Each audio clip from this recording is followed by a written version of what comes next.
Muy buenos días, integrantes de la Comisión de Cultura Política y Electoral del Instituto Electoral del Estado de Guanajuato, siendo las 9:33 del día 14 de julio de 2022. Damos inicio formalmente a la sesión extraordinaria de esta comisión convocada para el día de hoy. Les agradezco a todas las personas que nos acompañan por su asistencia y por su tiempo, y por supuesto también saludo a quienes nos siguen a través de nuestras redes sociales. Previo a proceder con el primer asunto del orden del día, le pido por favor, secretaria técnica, si es tan amable de dar lectura a las consideraciones de esta sesión derivadas de la modalidad a distancia en la que fue convocada.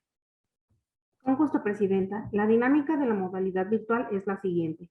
1. Los micrófonos deben estar desactivados mediante el botón disponible en esta herramienta Zoom. 2. Podrán activar el micrófono una vez que se les conceda el uso de la voz y desactivarlo inmediatamente al concluir su intervención. 3. Una servidora, como anfitriona, podrá activar y desactivar los micrófonos en caso de resultar necesario. 4. Durante el desarrollo de la sesión deberemos mantener la cámara de video activa. 5. Se solicitará el uso de la palabra utilizando el módulo de participantes que tiene esta herramienta Zoom, preferentemente antes de que concluya la intervención que esté en turno. 6. La votación será nominativa, es decir, se solicitará el sentido de voto a la consejera y consejeros electorales integrantes de esta comisión. 7. Durante la sesión, se sugiere tener habilitado el correo electrónico para recibir en su caso una nueva liga de acceso en el supuesto de que se pierda la conexión que está en turno.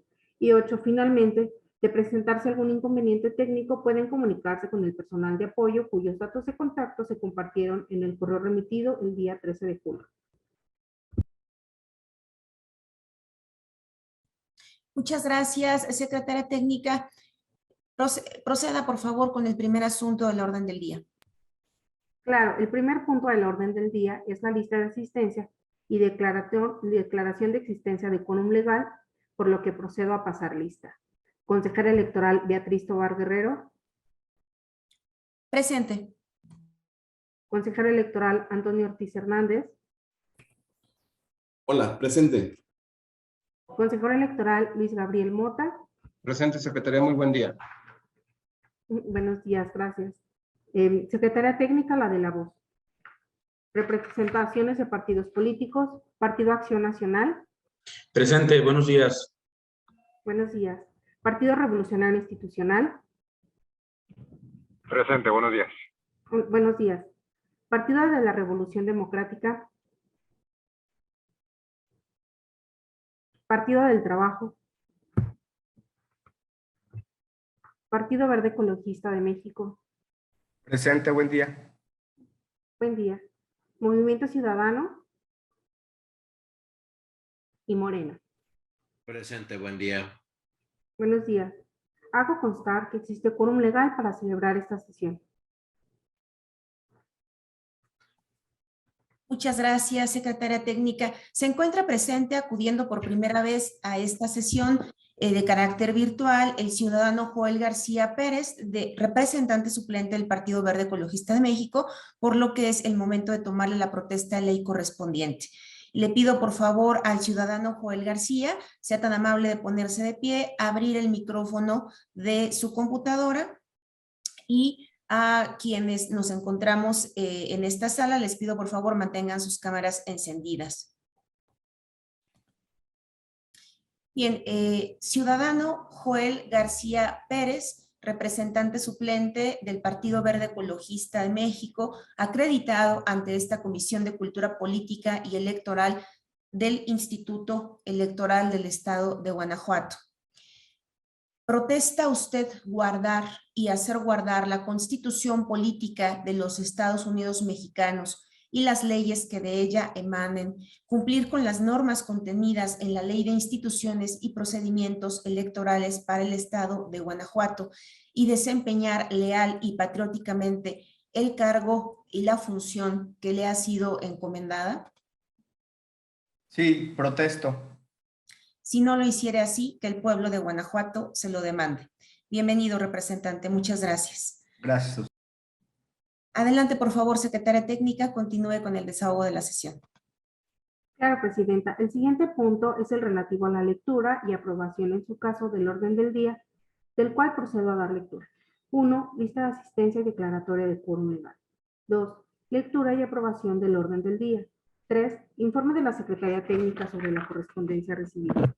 4. Presentación y, en su caso, aprobación del mecanismo para la aplicación de los criterios de selección de las y los participantes del programa Embajadoras y Embajadores por la Democracia, generación 2022-2023. Y 5. Clausura de la sesión. Muchas gracias, secretaria técnica. Está a consideración de quienes integramos esta comisión el proyecto de orden del día al cual ya ha dado lectura a la secretaria por si alguien desea tener alguna intervención. Al no haber intervenciones, le pido por favor, secretaria técnica, que someta a votación el orden del día. Con gusto, presidenta. Someto a votación el orden del día por lo que solicito a la consejera y consejeros el sentido de su voto. Consejera Beatriz Tovar Guerrero. A favor. Gracias. Consejero Antonio Ortiz Hernández. Estoy a favor. Gracias. Consejero Luis Gabriel Mota. A favor. Gracias. Hago constar que el orden del día se aprobó por unanimidad de votos, siendo las 9:40. Gracias, secretaria. Proceda, por favor, con el siguiente asunto del orden del día. El siguiente punto es el relativo al informe de la Secretaría Técnica sobre la correspondencia recibida, del cual no hay correspondencia a la que deba de dar cuenta ante esta comisión. Muchas gracias, secretaria. Le pido, por favor, que continúe con el desahogo de la sesión. El siguiente punto es el cuarto y es el relativo a la presentación y, en su caso, aprobación del mecanismo para la aplicación de los criterios de selección de las y los participantes del programa Embajadoras y Embajadores por la Democracia, generación 2022-2023. Muchas gracias, secretaria técnica. Antes de dar una breve explicación sobre este punto, solamente recordar que esta sesión justamente tiene como objetivo fundamental y único el poder aprobar estos criterios, estas propuestas de mecanismos para aplicar los criterios de selección que se aprobaron con la convocatoria. Recordemos que la semana pasada, el pasado 8 de julio, tuvimos una mesa de trabajo en la cual pudimos revisar con mucho detalle esta propuesta para aplicar estos criterios de inclusión con la finalidad de poder tener una generación inclusiva de embajadoras y embajadores por la democracia. Varias personas de esta sala, varios de nosotros, de nosotras, hicimos propuestas, ajustes con la finalidad de robustecer el documento que se nos presentó, y yo le agradezco a la secretaria técnica el esfuerzo de integración que hizo. Me parece que este documento ya integra todas las observaciones que se manifestaron en la mesa, y le pediría por favor que nos apoyara con una explicación del mismo. Adelante, por favor, secretaria. Claro, presidenta. Para la presentación voy a compartir pantalla con una proyección.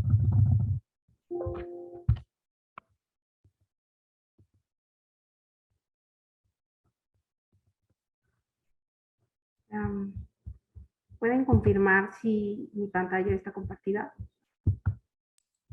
Sí. Gracias. Sí. Muchas gracias. Bueno, justo como lo comentó la presidenta, los mecanismos y el documento que hoy se presenta recupera las aportaciones que se hicieron en la mesa de trabajo y también unos comentarios puntuales que compartió la representación del PRI. El objetivo es definir los mecanismos para la aplicación de los criterios de selección de los participantes del programa Embajadoras y Embajadores por la Democracia en esta generación 2022-2023. Y bueno, implica que es la integración de una generación inclusiva y también la regulación de los grupos de protección en situación de vulnerabilidad o históricamente discriminados, y también los aspectos a considerar para integrar esta segunda generación. Es importante recordar que las personas aspirantes en la integración de la generación será tomando en cuenta los diversos de paridad, los criterios de paridad, diversidad, inclusión y distribución geográfica. Y esto atiende pues a la necesidad de generar espacios de participación que reflejen la diversidad de las juventudes y para también generar espacios de entornos de colaboración seguro y como una prioridad institucional para evitar actos discriminatorios. De las categorías y de las categorías definidas en la convocatoria, recupero los datos de las categorías. Y en este caso, la primera categoría es las personas indígenas, de las cuales, y aquí hago una acotación, en el documento aparece que representa el 1.8 de la población, el dato correcto es 1.08 de la población, y de esta población, las personas que se encuentran en el rango de 15 a 29 años, que se identifica que hablan alguna lengua indígena, representan 4.453 jóvenes en el estado. Para la definición de esta categoría, el criterio que utilizaremos es la autoadscripción de las personas aspirantes.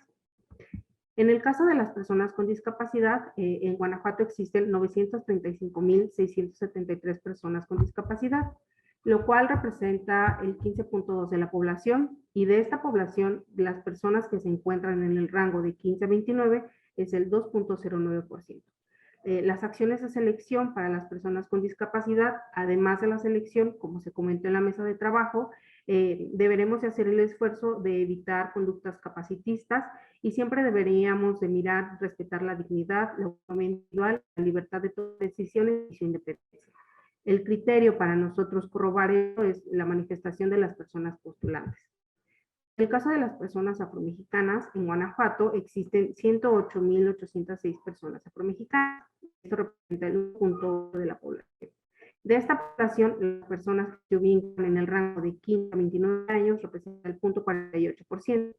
Y también para el pleno reconocimiento de los derechos de las comunidades afromexicanas es pertinente que la integración de la segunda generación se considere este criterio de inclusión partiendo de la manifestación de las personas postulantes.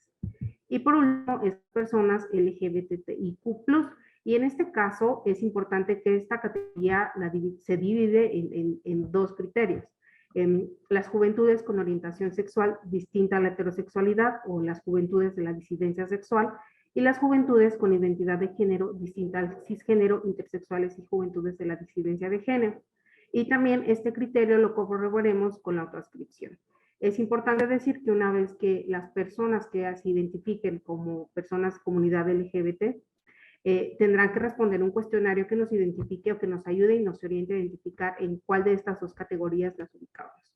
Y en cuanto a la representación de la población, representan de las personas que se reconocen como tal el 3.6% de la población. En resumen, los espacios reservados para la integración de esta nueva generación se identificaron 8. 1 para juventudes indígenas, 1 para juventudes afromexicanas, 3 para juventudes con discapacidad, 2 juventudes de la disidencia sexual y 1 para juventudes intersexuales y juventudes de la disidencia de género. En resumen, serán 8 espacios de la integración total de la generación.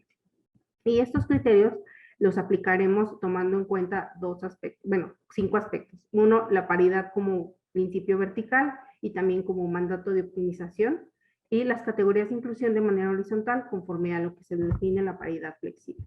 En caso de que existe alguna persona que pueda considerarse en más de una categoría, pues aplicará la categoría que la persona decida. Lo que comentábamos en la mesa de trabajo, cuando tengamos alguna interseccionalidad, la persona decidirá en cuál se ubicará. En caso de que no se llegaran a cumplir el piso mínimo de estos espacios reservados, pues se considerará para el resto de las juventudes. Y esto es en cuanto a las categorías de inclusión. En cuanto al criterio de distribución geográfica, lo utilizaremos como un aspecto de ponderación. Este criterio no sigue la misma lógica de las categorías de inclusión, sino que nos permitirá identificar en los espacios en donde desarrollen los programas de trabajo, en donde tendremos más impacto, buscando que se tenga pues una representación en la diversidad del Estado. En resumen, en este cuadro podemos identificar cómo aplicaríamos los criterios.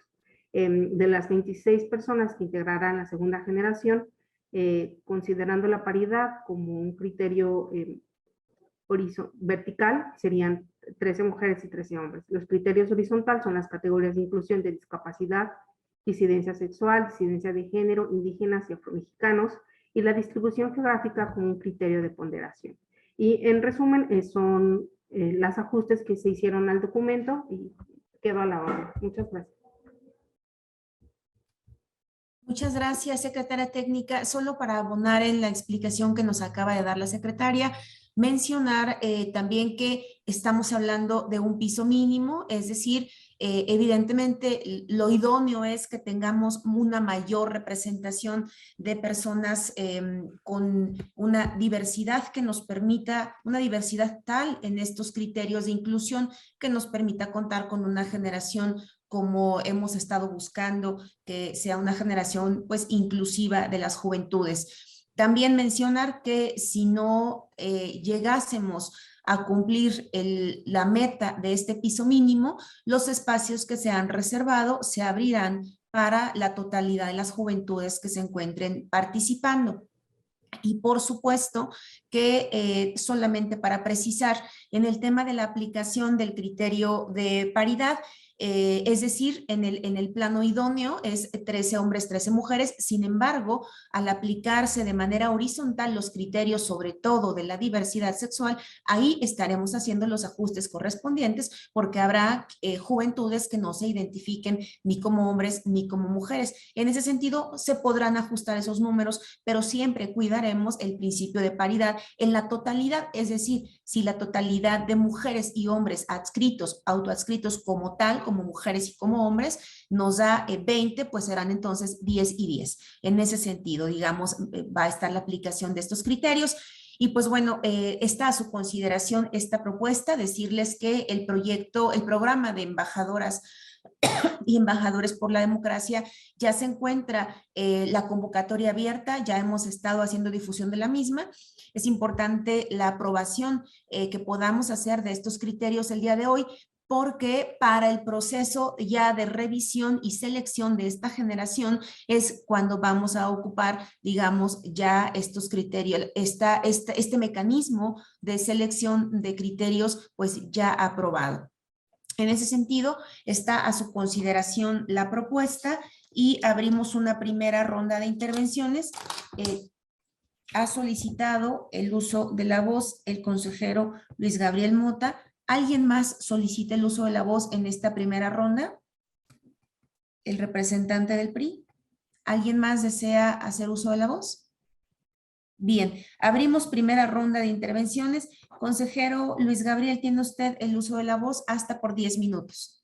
Muchas gracias, consejera presidenta. También levantó la mano el representante de Israel. Vi que levantó la mano. Correcto, le Sí, agradezco mucho, consejero. Ya tomamos nota. Muchas sí. gracias. Ahí ya me consumí 10 segundos. Es para lo siguiente. Yo creo que este documento abona muy bien al entendimiento y argumentación de las acciones, sobre todo estas acciones afirmativas, pero se concentra mucho en explicar términos y estas categorías, pero dejamos de lado los propios mecanismos que vamos a aplicar como criterios. Es decir, nos falta profundizar en los pasos que vamos a dar. Describimos, pero no sistematizamos de qué vamos a hacer en caso de. Es decir, paso número 1, vamos a tener un universo de 100 personas y las vamos a agrupar cómo y qué vamos a hacer después de esto. De tal suerte que quede bien claro cómo lo vamos a hacer y voy en específico, por ejemplo, el término del territorio. O sea, la parte territorial, ¿cómo la vamos a definir? ¿Va a pesar más el norte, el sur, el este o el oeste? ¿O cómo lo vamos a definir por región de corredor industrial o por la zona agrícola? ¿Cómo va a ser esa definición? Luego, el documento, me queda claro que, pues bueno, los documentos siempre son perfectibles. Por ejemplo, el índice trae varios errores de el programa de embajadoras y embajadoras. Pues bueno, pues mejor nada más dejemos puro de embajadoras, ¿no? Entonces, va a ser una exclusiva para mujeres, porque pareciera que así va a ser. Y el índice, por ejemplo, los anexos no se numeran. Si tienen números romanos, esos son parte, el 9 son anexos y anexo 1, anexo 2 y las referencias con paréntesis, perdón, con incisos u otra forma de numerarlos. En el texto vuelve a aparecer lo de embajadoras y embajadoras. Algunos los haré llegar, consejera presidenta, si usted no tiene inconveniente, a la Secretaría Técnica de Redacción y de Ortografía. Vuelve a ser, no revisa el área técnica que elabora este documento, no revisa bien los documentos que nos hace llegar y de verdad se ve un trabajo escolar. Perdón, me sale lo profesor. se menciona la Constitución Política de los Estados Unidos Mexicanos, la parafraseamos o no, en un solo párrafo la mencionamos de diferentes con sus siglas, con su nombre completo, y luego ponemos la cita. O sea, o una u otra o la otra, pero las tres no pueden ser. Entonces, y luego el número de lo que usted mencionaba la vez pasada, el número de población, y ahorita en la página 4, perdón, en la página 5 dice, en Guanajuato hay 67,000 personas indígenas. ¿El número es cerrado? O sea, 67,000 así cerrado, porque en los demás números no lo es, no lo está cerrado. Y luego entre paréntesis dice SEC. ¿Eso qué significa? ¿Secundaria? O sea, SF, ¿qué es eso? O sea, no está correlacionado las siglas con lo que está diciendo. Entonces, esta parte metodológica que es importante que quede en este documento que hoy se aprobará. ¿Por qué? Para que no quede duda de lo que se está hablando. Y así corre todo el documento y me voy a la parte de los anexos. Ya me voy a los anexos, pero voy a estar trayendo el documento. Hay exceso de monosílabos. De verdad, híjole, perdón, me sale lo profesor, lo cacofónico, en donde dicen las categorías, descripción operativa en el primer cuadro. Si en la segunda columna decimos juventudes indígenas, pues para qué ya ponemos al siguiente jóvenes. O sea, ahí si estamos hablando de juventudes, pues ya están los jóvenes, ¿no? Entonces, y me voy al anexo del cuestionario. Me gustó la parte como ya lo dije al principio, que le entramos ya a un tema que este instituto bueno, al menos yo no lo conozco, no conozco algún documento que ponga sobre la mesa la diversidad que somos en esta sociedad. En el cuestionario, me queda la duda, ayer que lo revisé en la tarde-noche, me queda la duda si no violamos un derecho privado o nos metemos a la vida privada de las personas. Es decir, porque en una de las referencias, si son citas, hay que ponerle comillas, porque, por ejemplo, hablamos de salir del closet. Eso es coloquial, eso lo entendemos, pero en un documento como este que es serio, con metodología, con bases académicas, pues no podemos tener nosotros como si fuera nuestra afirmación. O sea, tendríamos que entrecomillarlo o citarlo, de tal suerte que no se pueda decir que el instituto se está metiendo con la vida privada de las personas o los está haciendo que se definan hacia una u otra cosa. El cuestionario me gusta, insisto, es un primer ejercicio, yo nunca lo había visto, es más, en mis anteriores trabajos lo había visto. Me gusta este cuestionario, sé que ya viene una tendencia y que seguramente para las candidaturas este instituto aprobará alguno, pero no sé hasta qué momento pudiéramos interferir o vernos invasivos en las vidas privadas de la juventud que decida inscribirse. Entonces, esto último lo dejo nada más a la reflexión. Yo creo que es un documento que nos va a dar certeza, pero sí que habrá que agregarle los pasos a seguir para la definición de las personas que ingresarán a esta segunda generación. Y por lo tanto, pues bueno, yo creo que fue un buen esfuerzo que se hizo, se asumieron los criterios, los comentarios que habíamos dicho en la sesión pasada, y pues bueno, como todo documento es perfectible y estoy a la orden, consejera presidenta, es cuanto.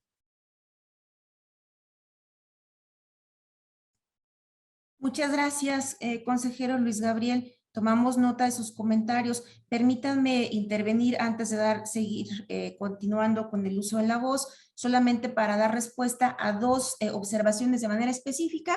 Y las observaciones de forma, le pediría a la secretaria técnica que pudiera dar respuesta en cuanto a esas observaciones de forma del consejero. Me voy a dos observaciones de fondo, que de hecho fueron discutidas y analizadas en la mesa de trabajo del 8 de julio. Uno es la distribución geográfica. Ahí permítame disentir de su observación, consejero, en el sentido siguiente: no podemos en este momento determinar la forma de aplicar la ponderación del criterio de distribución geográfica tal como lo mencionamos en la mesa del 8 de julio, porque desconocemos la distribución geográfica del grupo de aspirantes que nos va a llegar, de juventudes aspirantes. Será en el momento de tener la totalidad del grupo de personas aspirantes en donde podremos identificar la ponderación. Estos son criterios, no se trata de un manual de procedimientos, no estamos aprobando un manual de procedimientos, estamos aprobando un criterio. Y como Comisión de Cultura Política, como integrantes de la comisión, consejeros y consejera, y que seremos quienes haremos la evaluación de estos criterios, ahí es donde le vamos a solicitar, pero ya con la generación, digamos, de aspirantes, con el grupo de juventudes aspirantes, ahí le vamos a solicitar a la secretaria técnica que nos presente los formatos de procedimientos para aplicar estos criterios. Pero si queremos aprobar estos criterios con manuales de procedimientos, pues me parece que debimos haberlo solicitado hace un buen rato, ¿no? Ahí yo difiero de esa parte. Si me permiten, sometería a votación la propuesta que nos hace, consejero. Primero sometería a votación el documento como está y posteriormente la propuesta que nos hace de integrar un manual de procedimientos. Y con respecto a también este tema, el tema de si somos invasivos o no con la vida privada, este tema también se discutió ampliamente en la mesa de trabajo y se comentó que esto es voluntario. No estamos obligando a nadie a ni contestar un cuestionario ni a adscribirse a ningún género. Tan es así que el propio formulario así lo establece. De manera tal que ese tema de la invasión a la vida privada también lo discutimos en la mesa de trabajo del pasado 8 de julio. Con respecto a las observaciones de forma, ahí sí le pediría a la secretaria técnica que me apoyara dando alguna respuesta o consideración al respecto, previo a ceder el uso de la voz a las siguientes representaciones de partidos políticos. Adelante, por favor, secretaria técnica. Sí, presidenta, gracias. En cuanto al dato de las personas indígenas, de las que tomé nota, sí, justo es un dato redondeado, ya cuando hacemos la precisión del número de personas que están en el rango de las juventudes, lo ponemos de manera específica para poder identificar el porcentaje que este representa. Podríamos ponerlo con los datos específicos. La relevancia del dato es cuando hablamos acerca de las personas del rango de juventudes. Y también tomo nota para hacer los ajustes en el índice, de incluir los anexos y mirar el número de, bueno, la denominación del programa y la cita de la Secretaría de Desarrollo Social y Humano, que pues lo abreviamos así tal cual. Y reviso la parte de los monosílabos en el glosario, aunque en el glosario he de decir que miramos las fuentes y en algunas estaban así expresadas, pero le doy una revisada para no utilizar datos monosílabos. Muchas gracias, secretaria. Sí, le pediría por favor que se revisara el texto íntegro en términos de redacción, ortografía, para mejorar todo lo que ya nos comentó el consejero Luis Gabriel. Muchas gracias, secretaria técnica. Le damos el uso de la voz al representante del Partido Revolucionario Institucional. Representante, seguimos en primera ronda de intervenciones. Tiene usted el uso de la voz hasta por 10 minutos. Muchas gracias, consejera presidenta. Saludo a quienes integran esta mesa, bueno, esta comisión extraordinaria de cultura política. Primero que nada, agradecer que haya incorporado las observaciones, presidente, secretaria, algunas consideraciones sobre específicamente las categorías de disidencia sexual y de género y también el tema de glosario. Celebro que se haya considerado. También quiero aclarar que es un primer punto de inicio, ¿no? Yo sé que puede ser, como bien lo comentó el consejero Luis Mota, perfectamente modificable, actualizable, pero creo que era importante partir de algo. Y también hacer de su conocimiento que el cuestionario fue una elaboración propia a partir de una investigación de posgrado de la Universidad de Guanajuato, de la maestría de análisis político, justamente donde estoy indagando sobre el comportamiento político electoral de las juventudes de la disidencia sexual y de género en León. Nada más quisiera dejarlo así como pie de página. No me interesa reconocimiento, solamente quiero que se ubique de donde surge este cuestionario. Y obviamente, si me lo permiten, cuando tenga los hallazgos de esta investigación, poderlo presentar a esta comisión y ojalá que pueda servir para futuros trabajos.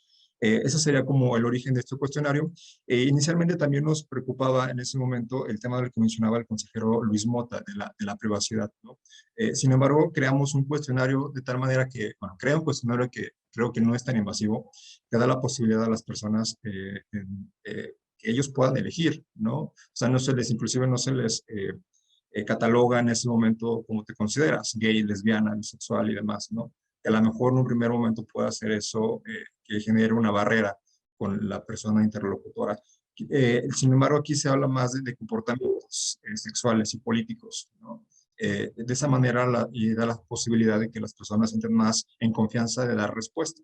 Y eso también es uno de los grandes problemas que encontró el INEGI, inclusive en el cuestionario de la investigación de la Encuesta Nacional de Diversidad Sexual y de Género, que se encontró con esta problemática de que las personas no manifiestan su orientación sexual o identidad de género porque les daba temor por diversas razones, ¿no? Que ya hemos abordado en la mesa pasada.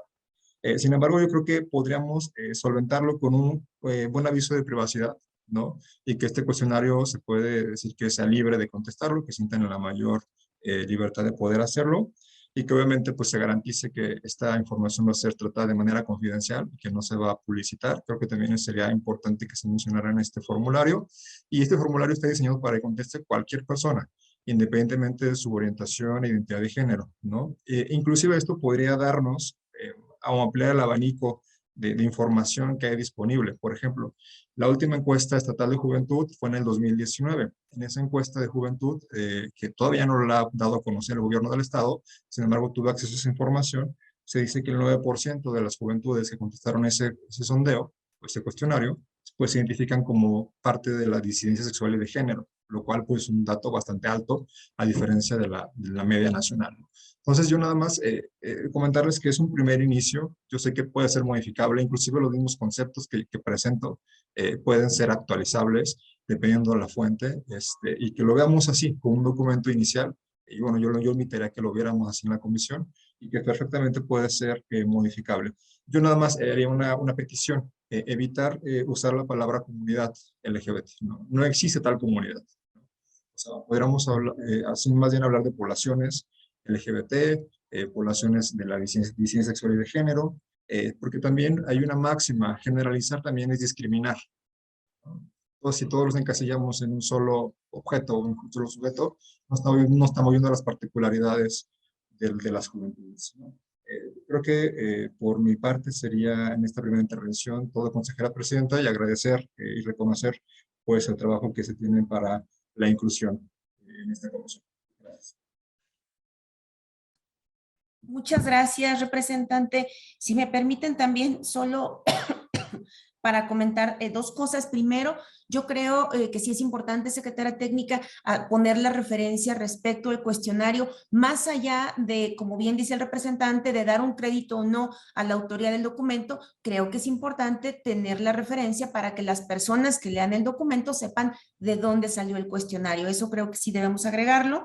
Y por ahí se mencionó también un ajuste, una solicitud de precisión con respecto a la comunidad o colectivo de la diversidad. También le pediría que hiciera el ajuste y, por supuesto, reiterarle el agradecimiento, representante, por las aportaciones que ha hecho al trabajo de esta comisión en todos los aspectos, pero particularmente en este esfuerzo que se está haciendo por lograr una generación inclusiva de embajadoras y embajadores por la democracia.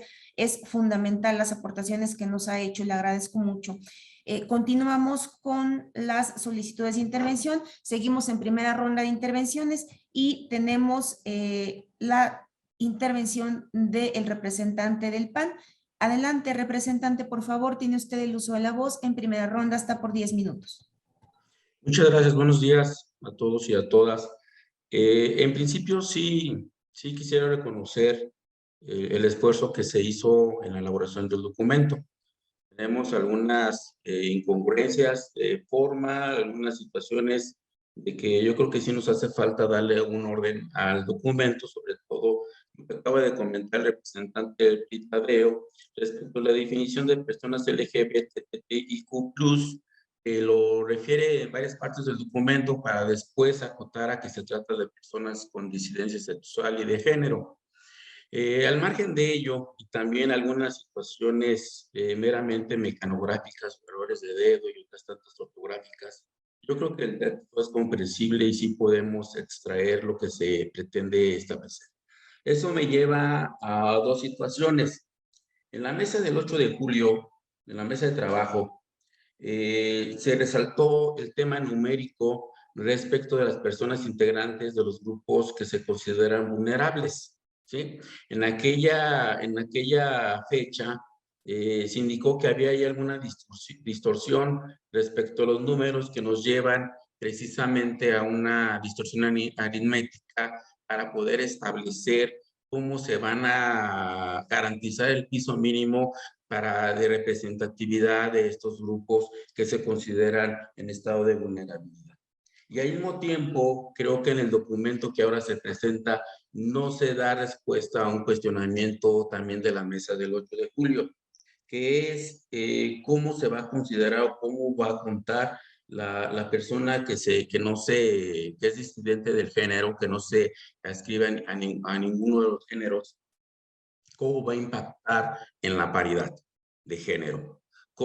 ¿A quién se le suma? ¿A quién se le resta? Usted hace un rato, consejera, comentó que hizo el ejemplo de que podrían ser 10 y 10, pero si es un número non, el de la persona que tiene disidencia, que no se considera con ninguno de los géneros, estaríamos hablando de que se le restaría necesariamente al género de hombres, no el de mujeres, porque ese trae un piso mínimo de 50%. Entonces esa parte no queda desarrollada en estos criterios, no se prevé esa cuestión a quién se le va a disminuir para garantizar la paridad de género. Entonces me regreso a la cuestión de numérica por segmento, hice algunas operaciones y concluyo de que todos los porcentajes que establecen para personas con discapacidad, para personas afromexicanas, indígenas, etcétera, etcétera, todos los porcentajes y números se calculan en base a la población total. Esto nos genera una distorsión tremenda porque no encuentro un punto de razonabilidad para justificar por qué razón se reservan 8 espacios. Si lo vemos de manera de segmento, por ejemplo, personas con discapacidad, dice, en el estado de Guanajuato existen 935,673 personas con discapacidad, lo que representa el 15.2% de la población guanajuatense. Y de aquí señala 129,291 son jóvenes de entre 15 a 29 años, que se traduce en el 2.09% de la población guanajuatense. Pero no nos dice, estos 129,291 jóvenes representan X porcentaje de la población de entre 15 y 29 años. ¿Para qué? Para poder justificar, para poder razonar que efectivamente los espacios que se están reservados son acordes, son proporcionales, con un piso mínimo de representatividad, ¿sí? Quisiera hacer un paréntesis para recordar que lo que es respecto a acciones afirmativas, mi representante tiene un recurso ahí pendiente del Tribunal Electoral. ¿En cuanto a qué? En cuanto a que no se escuchó a estas personas de grupos que se pueden considerar vulnerables a efecto de establecer si su representatividad, a efecto de que sean escuchados, de cómo podrá ser esa representatividad o cuántos espacios pueden garantizarse, y todo ese trabajo previo que se ocupa para poder legitimar esas acciones afirmativas. Entiendo que todo esto ha pasado en lo que ha sido este proceso de las embajadoras y embajadores por la democracia, ha sido muy acelerado, ha sido muy rápido, no hemos tenido esa oportunidad de hacer ese intercambio.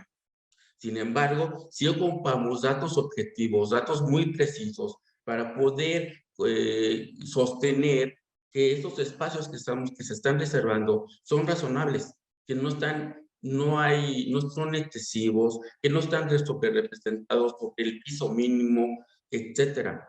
Entonces, hasta ahí me quedo, son dos cuestionamientos.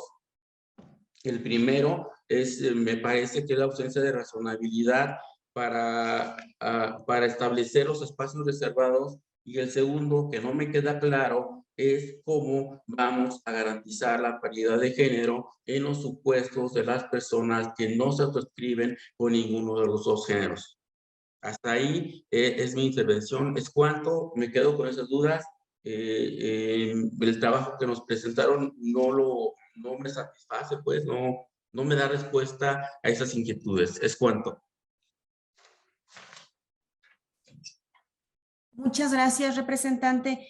Si me permiten, de igual manera, para atender sus inquietudes, empiezo por la segunda porque me parece que es la más sencilla y es en términos de cómo convive la paridad con estos otros criterios de inclusión.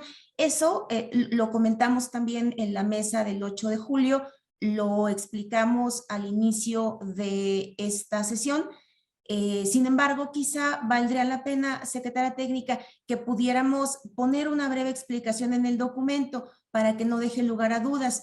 Y estamos hablando de que la paridad de género es un principio constitucional y no colisiona con los otros criterios de inclusión. Aquí yo le pediría a la secretaria técnica si nos apoya de alguna manera, pues volviendo a comentar la explicación, pero sobre todo y lo más importante, que incluya en el documento un párrafo que nos permita tener esa precisión. Adelante, por favor, secretaria técnica, y terminando la secretaria técnica, doy respuesta a la otra inquietud. Claro, sí, presidenta. Justo para la aplicación de los criterios se define la paridad como mandato de optimización. Como bien lo menciona, 50 hombres, 50 mujeres.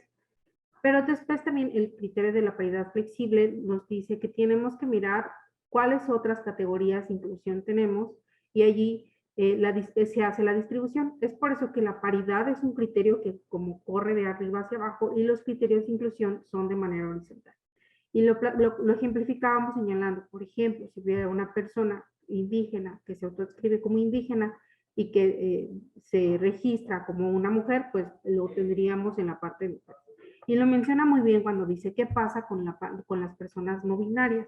El documento señala que los criterios que ahora ha avanzado el tribunal no ha definido qué pasa con las personas no binarias, y lo comentábamos en la mesa, porque a ellas no les podemos, incluso es violento decirle, sé que eres una persona no binaria, pero ¿cómo te vas a identificar como hombre o como mujer?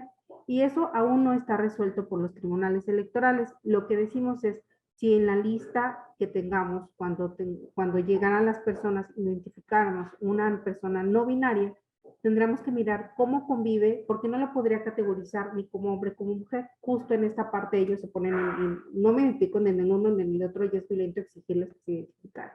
Considerando que la paridad es un mandato de optimización, tendríamos que revisar a cuál lista, hombres y mujeres, restaríamos un lugar, pero a esta persona no la podríamos categorizar en esta parte dicotómica hombre-mujer. Tendríamos, si llegara tendríamos una persona que se identifica como no binaria, tendríamos que revisar a cuál lista hacemos como el resto, le restaríamos el espacio. Y bien lo identifica, al ser la paridad de un mandato de optimización de manera natural, que restaríamos ese espacio sería a la línea de los hombres, pero no lo podríamos categorizar, sería como una línea diferente sin ponerla de un lado o del otro. Y en el documento solamente lo señalamos que en caso de que apliquen personas no binarias, el reconocimiento de sus derechos humanos no podrán clasificarse conforme a alguno de los sexos. Lo identifica así. Creo que sería importante robustecer más esta parte, pues justo su identificación no sigue la lógica de la heteronorma que nosotros conocemos, y por eso no podríamos clasificarlo de esa manera. Pero solamente es un enunciado, podría robustecer o abundar más en esta explicación. Muchas gracias, Nora. Ahora me voy a respecto a los criterios de inclusión, la razonabilidad, la consulta, la necesidad de garantizar tal. No paso desapercibido, representante, conozco muy bien esos argumentos porque son los mismos argumentos que yo puse sobre la mesa en la sesión del Consejo General, en la que aprobamos por mayoría de votos las medidas afirmativas a favor de 3 grupos en situación de vulnerabilidad. Nada más quiero hacer algunas precisiones. Allá estamos hablando de medidas afirmativas. Aquí estamos hablando de criterios de inclusión. Allá estábamos hablando de representación política en el Congreso del Estado. aquí estamos hablando de un programa de educación cívica para juventudes.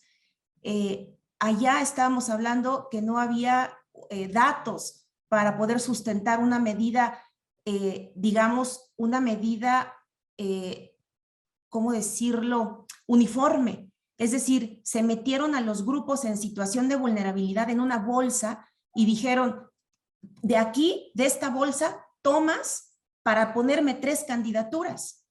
Esa era la discusión allá. Aquí, precisamente, no estamos metiendo a los grupos en situación de vulnerabilidad en una bolsa.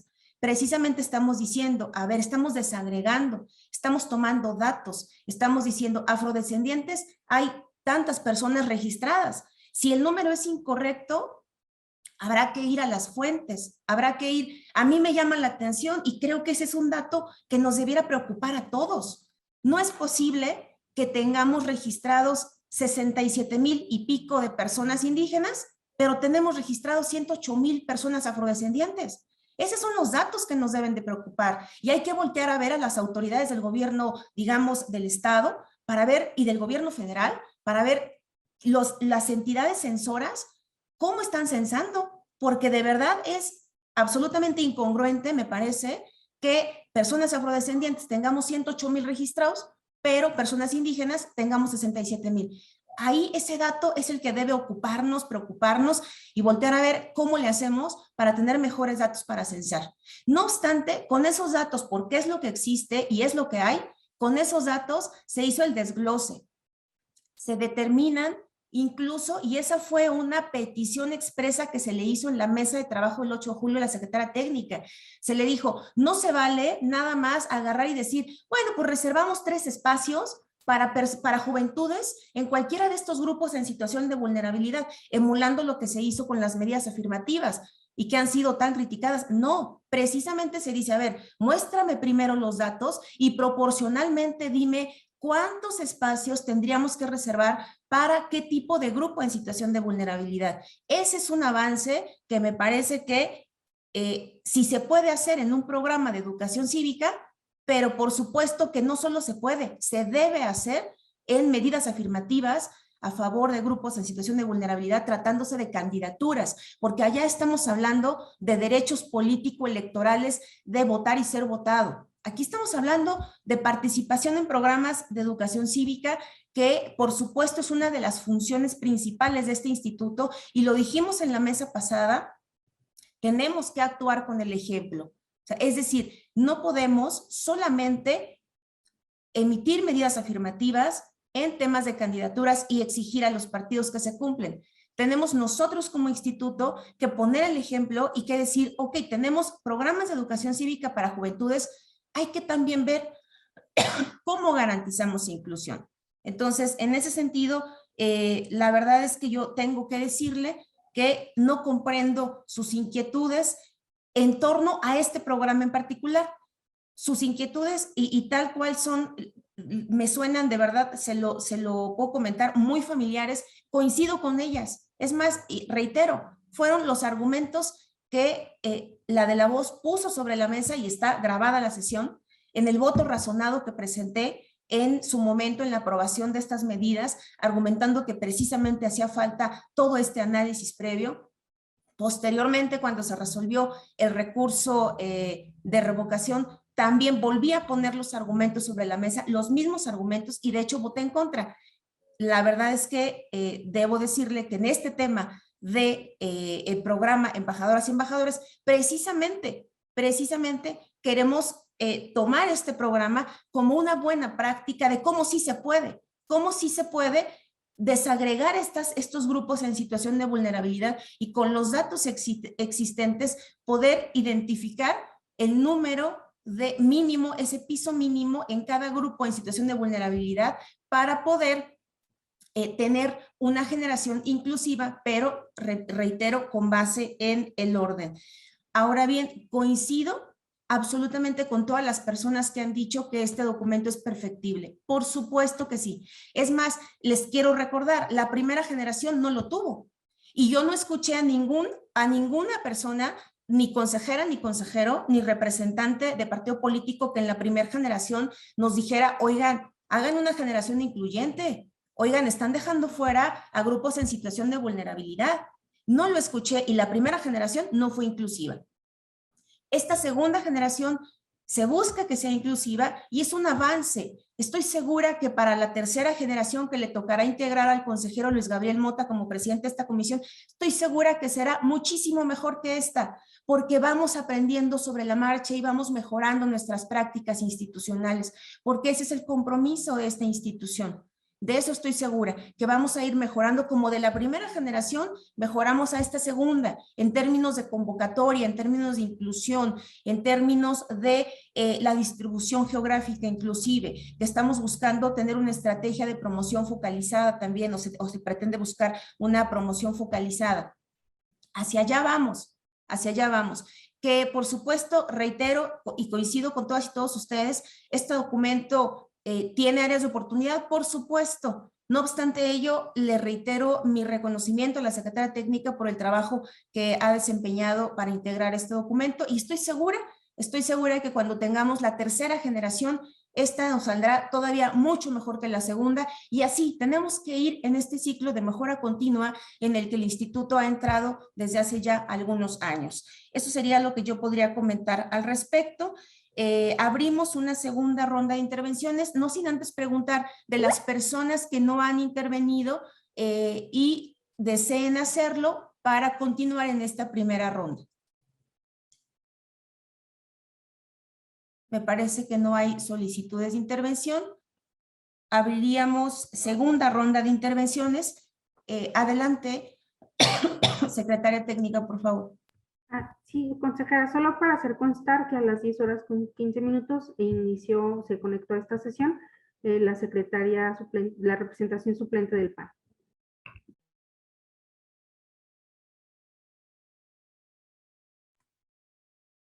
Muchas gracias, secretaria técnica. Abrimos segunda ronda de intervenciones. ¿Alguien desea intervenir en segunda ronda?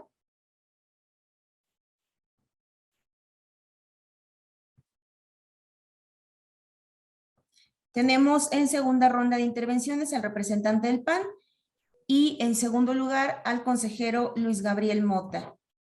Representante, tiene usted el uso de la voz en segunda ronda hasta por 5 minutos. Adelante, por favor.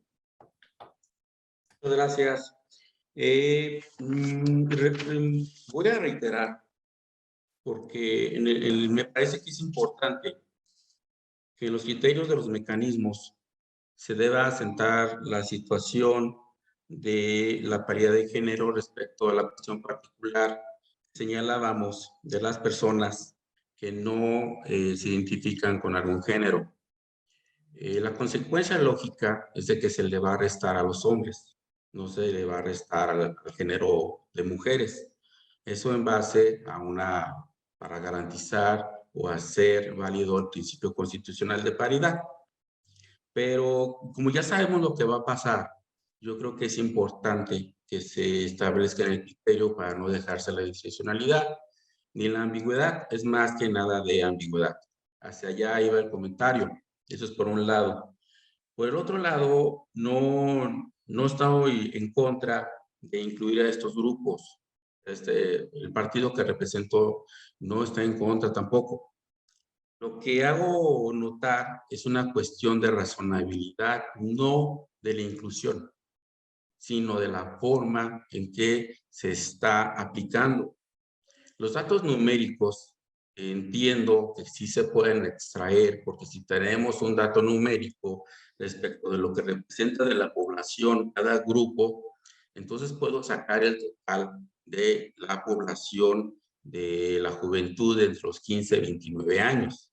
A efecto de tener un dato exacto de cuánto es la representación de ese grupo en estos jóvenes de 15 a 29 años.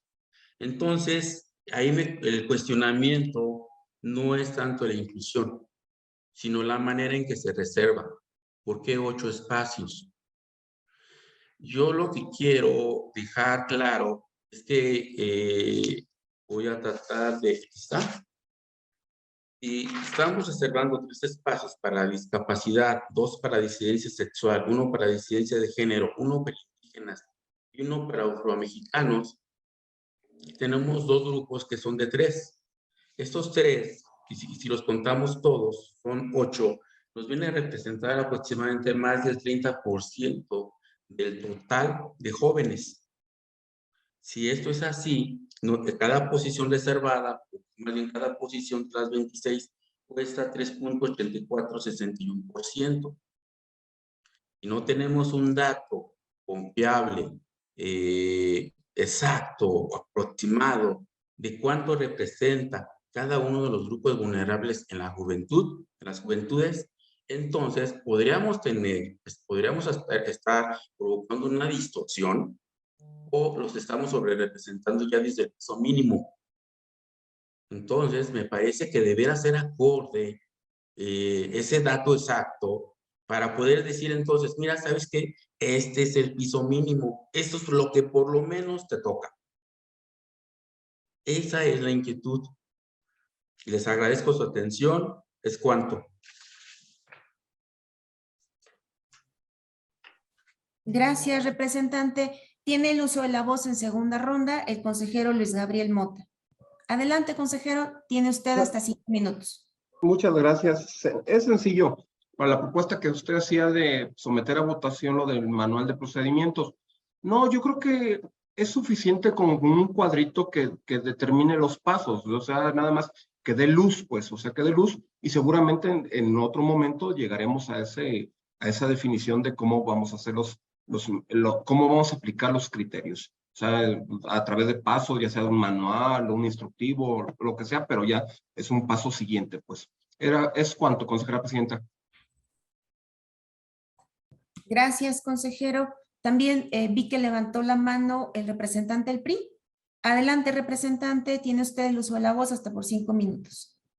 Muchas gracias, consejera presidenta. Bueno, a mí me preocupan muchas palabras que se han vertido aquí. Restar, ¿no? Por ejemplo, quitarle a los grupos, a las mayorías.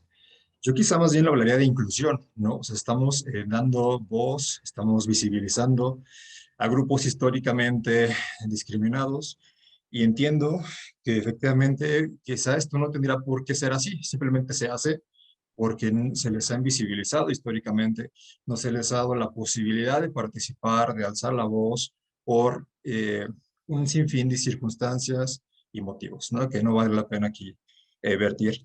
Y yo creo que sobre todo porque Guanajuato, recordémoslo, Guanajuato es uno de los estados que no reconoce los derechos de las personas de la disidencia sexual y de género. Inclusive Guanajuato fue el estado 11, Guanajuato fue el último estado en tener una ley para prevenir y eliminar la discriminación, ¿no?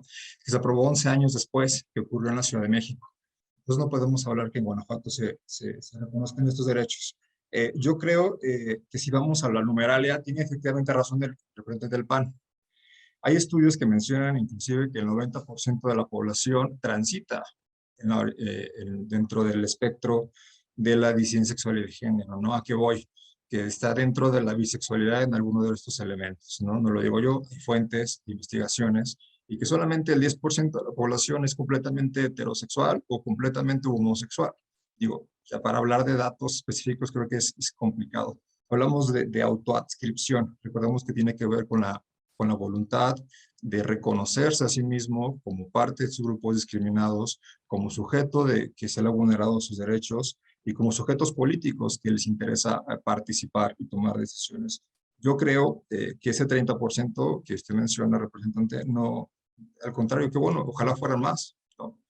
Sin embargo, yo creo que son acciones tentativas, temporales, que no tendrían que existir dentro de un programa de cultura cívica, entendiendo que se respeta la diversidad y se garantiza en este Estado, pero no garantizarse esa diversidad y ese reconocimiento a las personas indígenas, a las personas con discapacidad. Es por eso que se crean estos programas o estos criterios de inclusión para darle voz, creo yo, a las personas que no se les ha dado y que las juventudes puedan creer y puedan observar que un mejor futuro para ellos es posible y que el día de mañana cuando ellos quieran acceder a cargos de elección popular lo vean de manera normal, ¿no? Como tendría que ser, perdón, la palabra natural, como no ocurre el día de hoy.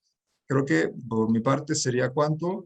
Yo inclusive celebro nuevamente estos criterios de inclusión si nos vamos y creo que pueden irse mejorando conforme ocurre el tiempo y se abre más la discusión. Y creo que es importante, y usted tocó, consejero, un tema muy importante. Se está dejando un precedente para la conformación de los lineamientos para el próximo proceso electoral. Bien valdrá la pena que se abran mesas de discusión al interior del IEG para tratar con antelación estas discusiones, estos elementos, y que no solamente al cuarto para las 12 o la primera del tiempo y tengan que aprobar algunos criterios y lineamientos, pues se cometan algunos errores. Creo que todos estamos a buena distancia para poder dialogar sobre cuáles serán los mejores mecanismos para garantizar la participación de las personas en situación de vulnerabilidad. Por mi parte, sería cuanto, consejera presidenta. Muchas gracias, representante. Seguimos en segunda ronda de intervenciones y solicitó el uso de la voz el consejero Antonio. Adelante, consejero, por favor, tiene usted el uso de la voz hasta por 5 minutos. Gracias, presidenta. Les saludo a todas y a todos con mucho gusto. Bien, la proporcionalidad de la que se ha estado hablando ahorita es muy difícil de determinar en este momento. Yo quiero traer a colación que estamos hablando de un programa que está considerando población estudiantil, población universitaria, donde si bien la comunidad, las comunidades de los pueblos indígenas, afromexicanos y de la diversidad sexual tienen una proporción de la población total, esta proporción, por supuesto, es menor en la población universitaria. Entonces, si estamos basándonos en los datos de la población general, estamos cometiendo un sesgo adicional porque estamos hablando de otra población que la estudiantil. Y es por esto que es importante que tengamos la visión de que estamos dándole la oportunidad a personas que no las han tenido, que han tenido dificultad de participar. Y es por eso que me parece que no nos deberíamos, es mi punto de vista, de fijar tanto en las proporciones que se reflejen efectivamente en nuestro programa de embajadoras y embajadores. Estamos dando oportunidades, estamos alentando que estas personas que han tenido tantas dificultades en su vida cotidiana para salir de su casa y expresarse tal como son y se sienten, estamos dando una oportunidad adicional de que se expresen en un programa tan importante que es de cultura cívica, de cultura política, de participación política. Es por eso que me parece que estas cuotas que estamos asignando, por supuesto que no son proporcionales, pero por supuesto que son indispensables para abrir la discusión. Y me parece, yo lo creo que sí, como bien comentaba la consejera, en la anterior generación ni siquiera lo consideramos, pero me parece que las medidas afirmativas que se aprobaron por el Consejo General en fechas no muy lejanas están propiciando esto. Por eso era indispensable empezar a hablar de ello.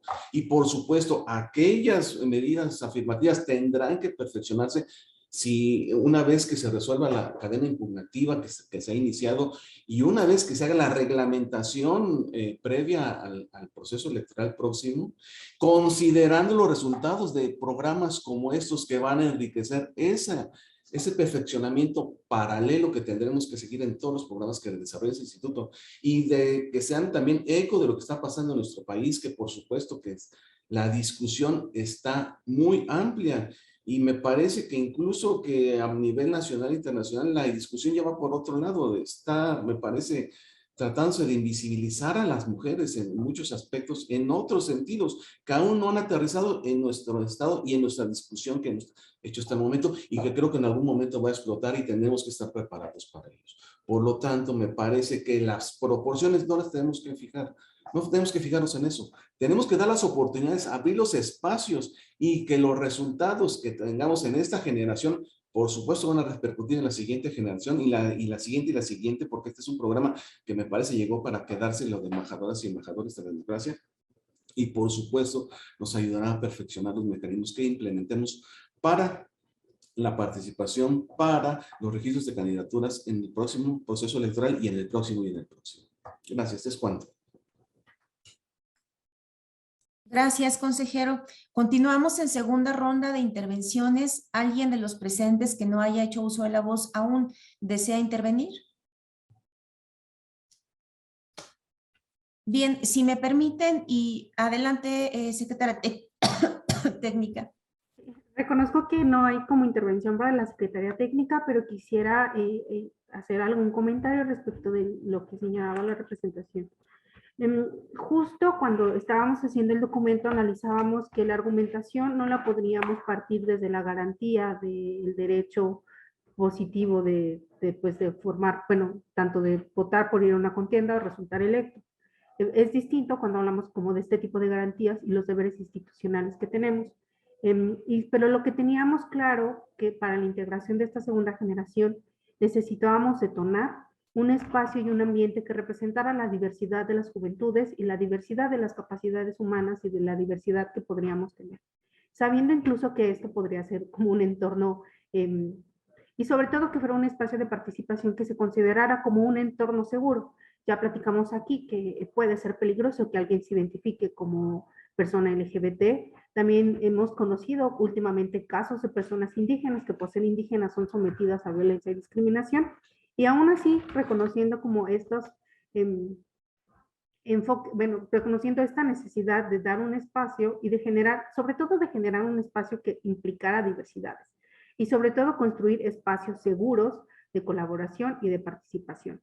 Más allá de mirar cuotas, por eso incluso el documento refiere a espacios reservados como piso mínimos, y ese era como el primer punto, o como la necesidad de aplicar este criterio y la necesidad de generar una generación singular y bueno, sobre todo que sea diversa.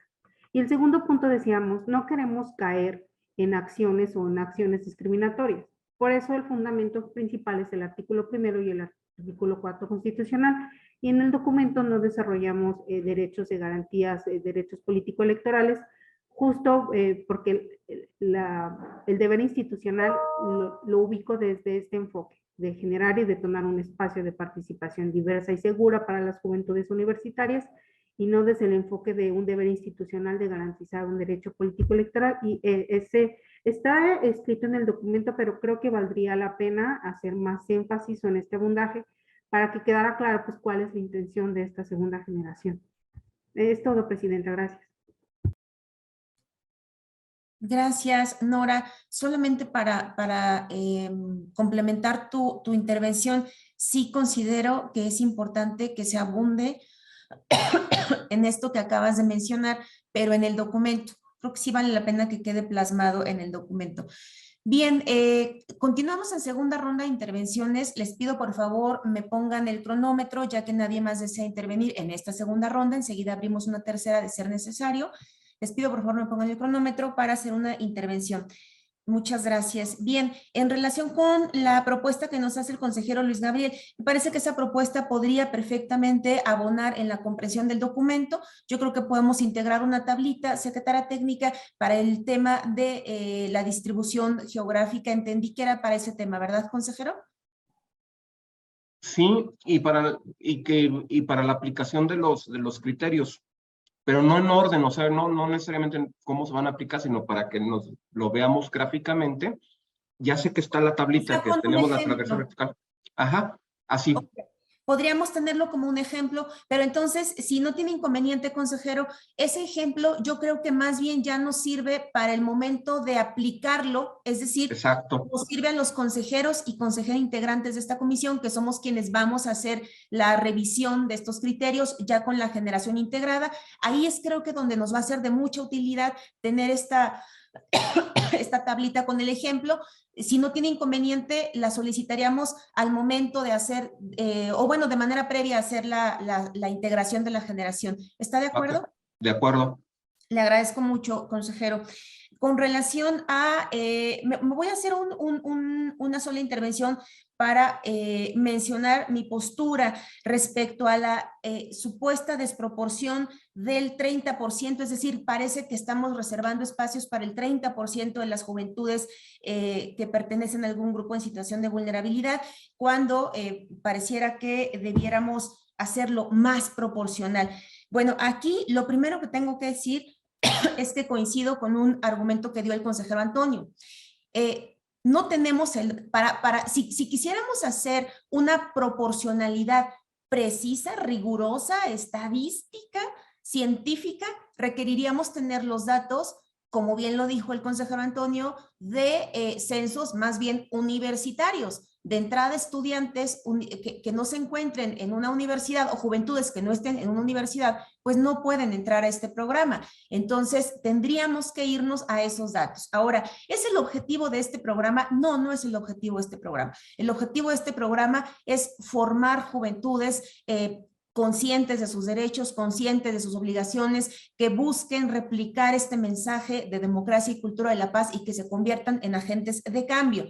Entonces, de entrada, este tema de la proporcionalidad es en este momento materialmente imposible para efectos de un programa de educación cívica. Ahora, ya si estuviésemos hablando de afectación de derechos político-electorales en cargos de representación popular, creo que ahí estamos como autoridad obligados a hacer ese tipo de revisiones estadísticas. Ahora bien, respecto a si es mucho o es poco el 30%, miren, yo les quiero hacer un comentario y aquí coincido con lo que mencionó el representante del PRI. A ver, yo creo que no perdamos de vista que estamos hablando de grupos históricamente discriminados. Y así como en el tema de las mujeres, cuando empezamos con cuotas y terminamos con más del 50%, ¿y por qué empezamos por cuotas? Pues porque estaban, ¿y por qué obligación? Y decían, ¿y por qué obligan a los partidos? Pues porque son grupos históricamente discriminados.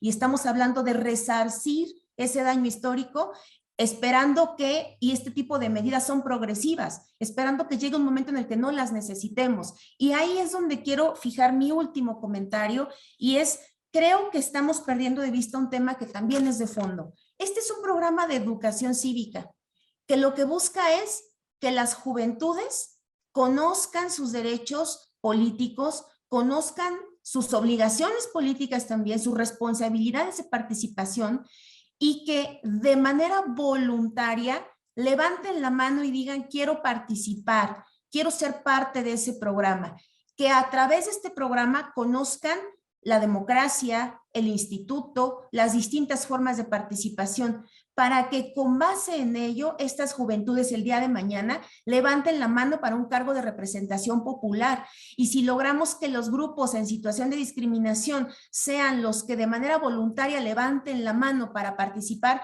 pues entonces, para efectos de representación popular, no necesitaremos las medidas afirmativas.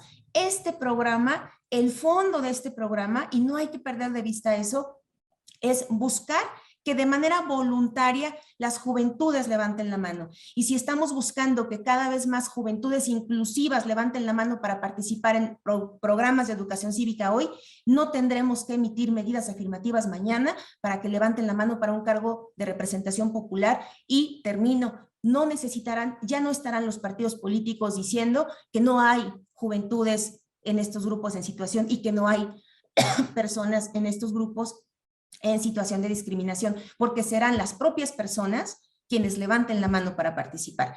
A eso va este programa y creo que no hay que perderlo de vista.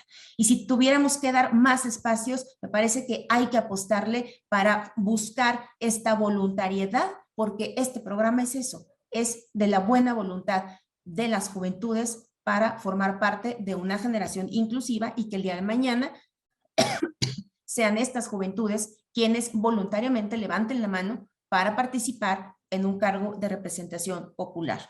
Cierro segunda ronda de intervenciones, abrimos tercera ronda de intervenciones por si alguien desea tener alguna participación.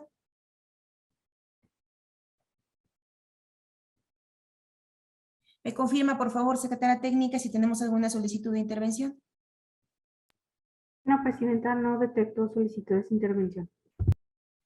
Bien, pues cerramos entonces las rondas de intervenciones y le pido por favor que someta a votación el documento de mérito con algunas precisiones. Primero, con las observaciones de forma que se han mencionado en esta sesión. Me parece que es importante hacer las correcciones. También con la ampliación en la explicación respecto a el criterio de paridad vertical versus el resto de criterios de inclusión en términos de la horizontalidad. De igual manera, la breve explicación respecto al tema de la interseccionalidad en términos de, sobre todo, distintas categorías, digamos, de inclusión. Y finalmente, para señalar que para efectos del proceso de selección se aportará al comité de selección un ejemplo de cómo aplicar estos criterios, incluida la distribución geográfica. Con estas precisiones que se incorporarían al documento, le pido por favor sea tan amable de someter a votación el mecanismo para la aplicación de los criterios de selección de las personas, juventudes participantes en el programa de embajadoras y embajadores por la democracia generación 2022-2023.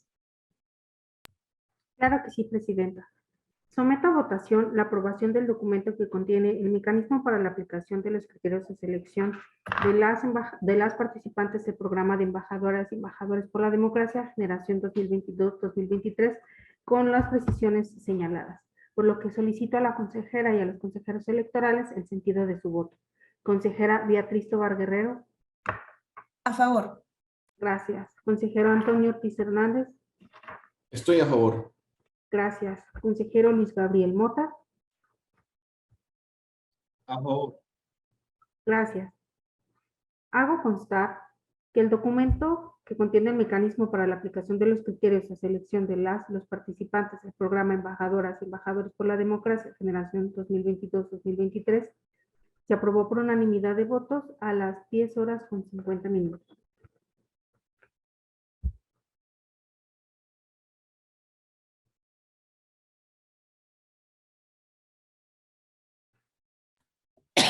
Muchas gracias, secretaria técnica. Le pido por favor que comunique estos criterios de este mecanismo para criterios de selección también al área de comunicación y difusión para efecto de que se incorpore en la estrategia de difusión que se está llevando a cabo lo correspondiente a difundir los criterios de inclusión y el mecanismo aprobado en esta sesión. De igual manera, le pido por favor que continúe con el desahogo de la misma. Claro que sí, Presidente. El último punto del orden del día corresponde a la clausura de la sesión. Muchas gracias, secretaria. Siendo las 10:51 del día de hoy, 14 de julio de 2022, damos por clausurada formalmente esta sesión extraordinaria de la Comisión de Cultura Política y Electoral, no sin antes agradecerle a todas las personas que participaron su asistencia, puntualidad, su participación y sobre todo sus aportaciones que han logrado enriquecer primero de fondo el programa Embajadoras y Embajadores por la Democracia, que han logrado también enriquecer esta propuesta de criterios de selección en cuanto al mecanismo de incorporación, que es lo que el día de hoy se aprobó. Y por supuesto, no sin antes aprovechar este espacio para invitar a las juventudes guanajuatenses, juventudes universitarias, a que se inscriban en este programa. La convocatoria está abierta, estará abierta hasta el 22 de agosto y ojalá podamos, con la sola participación de las juventudes, lograr con hacer de este programa un programa con una generación inclusiva que sea ejemplo precisamente y punto de partida para lograr tener órganos de representación popular en el estado de Guanajuato, órganos inclusivos de manera participativa, voluntaria y sin la necesidad de estar emitiendo medidas afirmativas, porque el estado de Guanajuato en un futuro cercano, espero, cuente con juventudes lo suficientemente participativas, lo suficientemente informadas y en igualdad de oportunidades y condiciones que les permitan, por supuesto, esta integración a los distintos órganos de representación popular del Estado en Guanajuato. Muchísimas gracias, tengan excelente tarde y muy buen fin de semana. Muchas gracias. Bueno, no es fin de semana, casi ya, pero bueno, que tengan excelente cierre de semana. Muchas gracias.